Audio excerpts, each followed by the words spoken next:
So now let's see how we can utilize consensus, a specialized ChatGPT that can actually find sources for you, scholarly sources that is.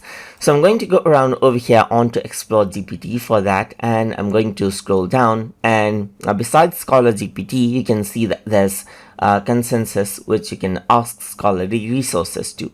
So I'm going to go around and click on Start Chat right here.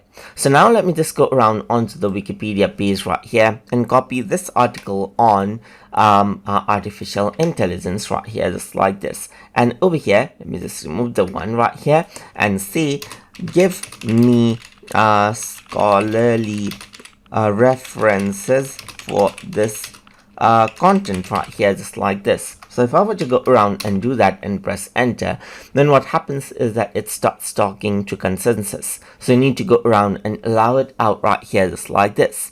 So it says talking to chat.consensus app, and now you can see that it starts giving out references around over here regarding this particular a particular content right here, just like this. So over here you can see that AI is broadly defined as intelligence, and this is the text right here, and this is the resource that it provided, field of AI study, and over here you can see that this is the resource that it provided, and so forth, as you can see right here.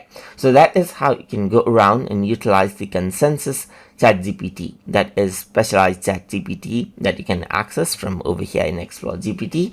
So I hope you guys learned something as always, and as always, please like, comment, share, and subscribe.